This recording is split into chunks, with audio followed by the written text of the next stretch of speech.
But a guy that hasn't really shown up. I mean, the two guys that didn't play super well in game one were Herter and Keegan Murray. Herter went 2 of 9 from three in game two, but he did a nice job of kind of forcing his way into the paint, getting jumpers in there. I think he hit like 2 or 3, and I think he had 14 points. And he was I think he had 15. 15. Oh, I'm way off. Dude. Did the cat tell you that? Yeah, you hear her? She said, Yeah, I heard "You an idiot." It was 15, I think. I could be wrong, but I think it was though. Well, in the mid-teen range, I guess that Herter was there. Played earnestly on defense. Was solid. And then outside of a few rebounds in game two, Keegan Murray is really just not showing up, which again was kind of to be expected. But it's going to get a lot more difficult being in a hostile environment in San Francisco at the Chase Center. I think we both made the prediction, totally agreed that it's like Murray might struggle for a game or two or maybe 3. Thinking about the way he's played, thinking about what's to come, switching settings here, do you still believe Keegan Murray is going to figure it out, make a big jump, or is it going to be a gradual thing? I mean, what's your feeling on Keegan Murray for the rest of the series and potentially beyond it? I don't know if it's going to be a big jump. Like, I don't know if we're going to watch him tomorrow. He's going to drop like, I would say a big game for him is like 15 points. I mean, I think we were talking about it earlier. It's like he kind of just needs 1-3 to fall down, and then maybe he can start.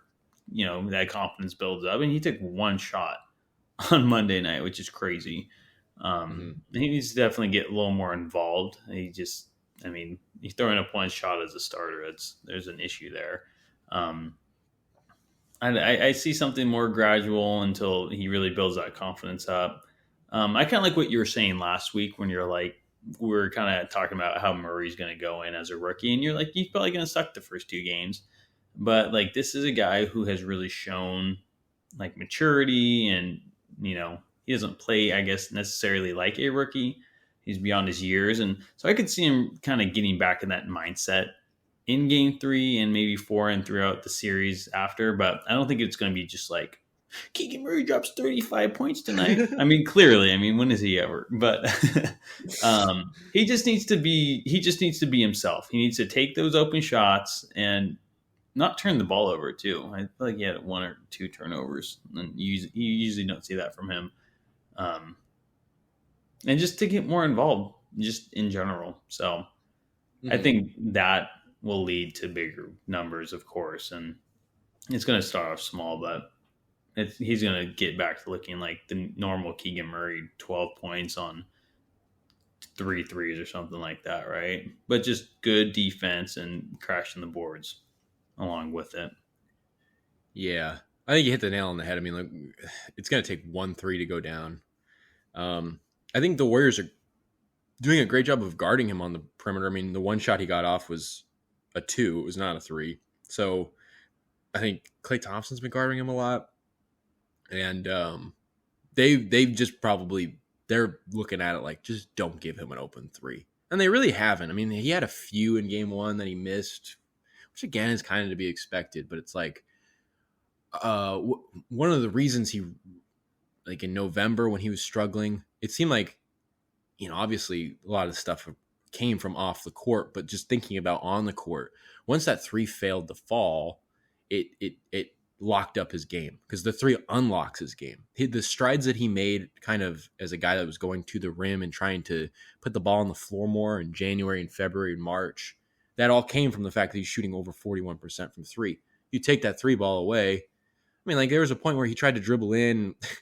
Like, Thompson had no trouble with him. I mean, Thompson's not the same defender he used to be, but he had no trouble just staying in front of Murray. So that 3 ball is obviously key, because then it'll allow him to kind of get into other kind of like 2-man game situations. And I think, the Warriors have said it, the Kings have pointed it out. The DHO is a huge focus. The Warriors have, if they've done anything well in this series, they've done such a great job limiting DHOs with Herter and Murray. And you take that away from Murray, you take the 3 ball, you take the ability to kind of have shots set up for you in an easy manner.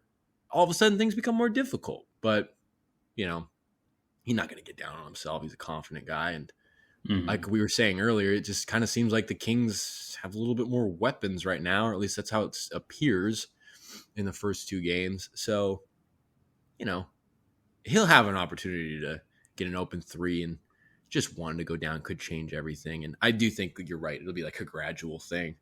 Like maybe he drops 12, in game 3 or something like that, or game 4. It might not even come about, but not much worry, especially when everybody else is playing so Yeah, freaking you well. you don't need it. I mean, him playing well at this point. If everyone else keeps it up, is just a plus, right? I Yeah, it's just mean, like take your time, kid. Everybody, we got this. Take your I know. time. Just Figure it out. imagine if Herter and Murray could just be threats from beyond the arc. Really, I mean, they probably have shot 2 for 20 this series so far from Something deep. like Maybe, that. yeah, it's been bad. So I imagine if they can just get going. I mean, there are leading 3-point shooters in the regular season, so you expect out of them. I did like seeing Herter, knowing that he couldn't hit a three, even though he went 2 for 9. He was trying to make a point of getting inside, and he was knocking down buckets in the paint and stuff like that, little jumpers, kind of like that. So I was glad to see him know that his jumper wasn't falling, at least from outside the arc, and so he took it in. I like that maturity by Herter. Because I Which is mean, something we saw from him all season, because he had a yeah, point there, it seemed like, where he was kind of just shooting like 30% from, maybe not 35% from three for like a month or two. But his scoring never really dropped because, he is still such a dangerous 3-point shooter. He can take advantage and open up other things, and hmm, played in the league long enough. I feel like scouting reports were kind of always catching up with him because he had such an expanded role and kind of played a way different game this season than he did in Atlanta. But yeah, I kind of expected her to do that. Obviously, you want him to hit the threes because now the Warriors are in trouble if he hits those threes, because he had a couple good looks, but I don't know. Yeah, Herter will be fine. I'm never really worried about him on offense. Defensively, we'll see. But same with Murray. But it's hmm. just when everybody's playing so freaking well, it's like, oh, you want to take away the DHOs? Like, go ahead. Yeah, We got another 7 or 8 guys that are just unstoppable right now. And if they've done a decent job of limiting, and I think it goes to the DHOs of limiting Sabonis's assists, but the guy's a monster on the boards, and he wasn't going to let a poor shooting night deter him from a pretty good shooting night in game 2. But yeah, I don't know. Murray can suck all he wants. It just seems like this team's so good right now. they're on a mission, dude. They're playing like it.